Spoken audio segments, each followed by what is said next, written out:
What's going on, everybody? Mortem here, this time bringing you a video about the age-old debate between turn-based and real-time with pause, at least as it applies to things like CRPGs and the like, because I finally solved it. We're gonna figure this out today, and that'll be the end of it forever. Kidding, obviously, but I was talking a fair bit about CRPGs recently in the last few videos, and that, of course, touched upon the topic of upcoming titles, and of those, I think maybe like one of them that I'm actually looking forward to is a real-time with pause title, and all the comments about that got me thinking about the last time I talked about these combat systems, which was several years ago. And unrelated to the current topic, which is, it doesn't really take much looking around to notice that turn-based is basically all the rage at the moment, and honestly that seems to be working for most games, but does come at the expense of people who prefer real-time with pause, and at least to some degree, I actually kind of think that's a bit of a natural consequence of the video game market continuing to grow, which is a little bit of what I want to get into here with this video. But to back it up a little bit, I assume most of my audience knows this because I talk about CRPGs constantly, but if you just stumbled onto this video by some other means, I guess, I should probably explain. Basically, CRPGs come in two flavors. Turn-based, which is self-explanatory, everybody takes turns, usually some variation of an initiative order, and then action, movement points, the usual stuff. Whereas real-time with pause, everyone is taking their turns at the same time, but they still follow some general turn rules, with you only being able to do so much at once,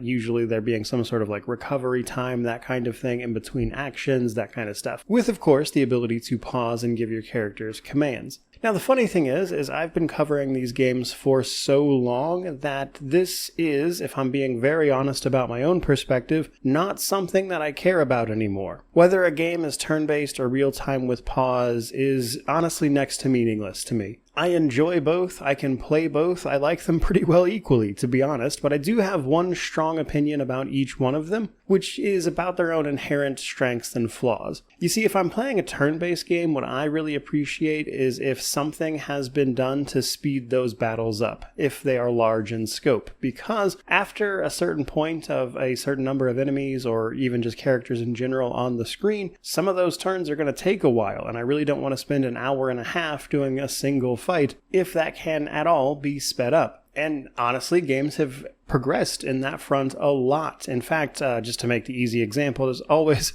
Baldur's Gate 3 did a lot of stuff behind the scenes to make those turns faster that you probably don't even notice. They did an enormous amount of optimization work on the stuff you don't actually see about like when a character's turns ends versus like when the next one begins, that type of stuff, and it's like shaving little microseconds off here and there. A lot of games now are implementing what is generally referred to as swarm AI, which is grouping smaller monsters together and having like 5 of them take their turns all at once, that kind of thing. And I think that is actually one reason, at least, that turn-based is starting to pull ahead in this debate here in at least the last few years, certainly, is because there actually has been a lot of progress if you follow a lot of these games in speeding up like the main drawback of turn-based. Whereas the other thing about real-time with pause that I want to talk about is that it is harder to fix generally. And that is my other strong opinion for real-time with pause being that ideally you need a very strong set of at least basic AI controls for the characters you are not controlling if you want that experience to be good for most people, and that is because micromanaging, like say 4 to 6 members of a party and controlling every single one of their actions every few seconds for somebody who doesn't know what they're doing may very well feel like turn-based anyway, if they want to do it at all, which brings up the other side of that. Real-time with pause as a sort of baseline in order to be good at it and understand what you're doing requires more knowledge of the system from the game you are playing to the average person. And while yes, there are certainly games you can play and not necessarily have the biggest grasp of understanding about what is actually happening on screen via the real-time with pause functions, especially if the AI is pretty good, the second you get stuck and run into a problem, in order to fix that, especially in a game like an RPG where understanding what the enemy's doing, what their mechanics are, what their defenses are, how to bypass that requires system knowledge that player might not have. and doesn't really have a moment to stop and think about unless they sit there with the game paused and then try to parse through what they know. And I think most people just feel more comfortable doing that in turn-based, because not only can, they take a minute to actually grasp what they're doing, like,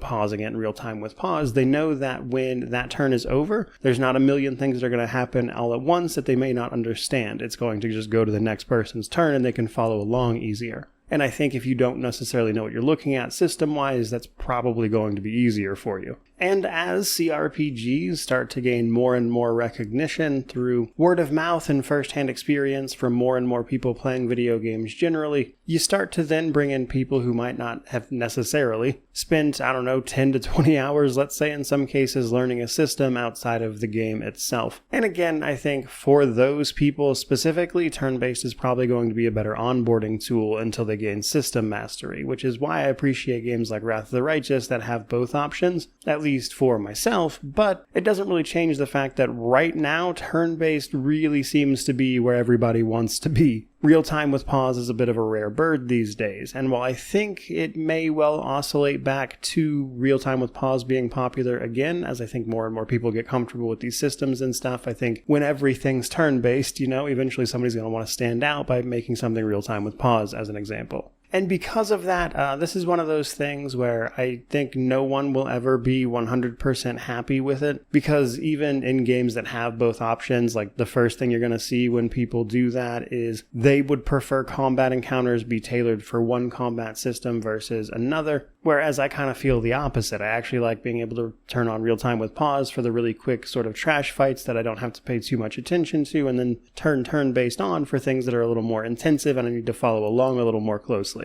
So just from what would seem like a perfect solution, I already know that there are two very different trains of thought on the matter. Now, a slightly different side of this never-ending debate, though, is also the impact of things like controllers and, of course, various mobile devices that you might play a game on, like, say, the Steam Deck or, hell, even an iPad. I think real-time with pause is perfectly functional on a PC where I have very fine control over what I'm selecting and when and whatnot. But the thing is, if you're playing on a controller, especially on a smaller screen, some of those finer details might get lost. Depending on the game's UI and how it ports that over to a controller to begin with, it might actually be harder to pick out those elements of a real-time with pause game. And so even there is an element of turn-based simply being easier for the formats that more and more people are playing on. And while PC is hardly small or going anywhere, to be very clear, I think it's just a matter of, again, a specific option for you being easier for a wider group of people. And that kind of being then the natural choice that is picked and taken up as the option that they go with. Because again, even if you wanted to do both in that scenario, you're making a bunch of extra work for yourself where you're kind of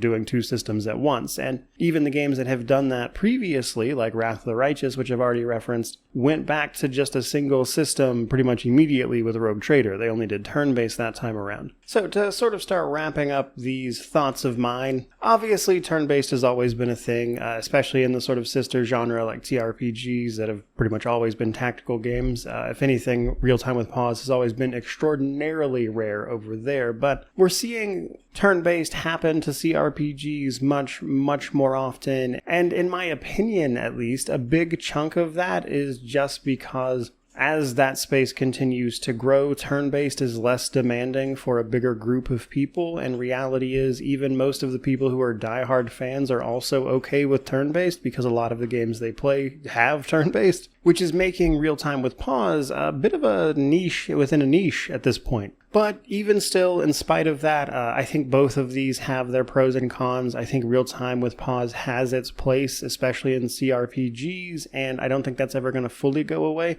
And if anything, I think eventually turn-based is going to become so ubiquitous that the fan of gaming trends will oscillate its way back to real-time with pause. But before I actually leave you for the day, whether you prefer real-time or turn-based, I would actually throw out a suggestion to you. So I play and love all CRPGs, basically. I love talking about their merits, their pros, their cons, the things I don't think they did well, the things I think they did great. And if you enjoy that genre enough that you are watching secondhand media from a content creator that covers that specifically, then I think you might be open to the suggestion that if you really want to immerse yourself in everything these games have to offer, You should play both kinds, get in there, see what you like, see how they work, understand what it is about them that lends itself in favor of one or the other, as an example. And so, if you truly want to explore everything this genre has to offer, which is a great deal, then I would encourage you to seek out and experience these games for what they are, even if they don't necessarily check off an arbitrary list of preferences, because I have played enough of these games to know that some of them will surprise you, even if they don't seem like something you'd enjoy necessarily. That is where I'm going to leave off this particular video. Honestly, just me rambling about a subject I am passionate about, which, I guess we'll see how it does, but hopefully you got something out of it. If you did, by all means, like, comment, subscribe, all that YouTube jazz. I mostly review games, but you get one of these out of me every once in a while. But regardless of any of that, truly, just thank you so much for watching. I really do appreciate it. May you wander in wisdom and have an amazing day.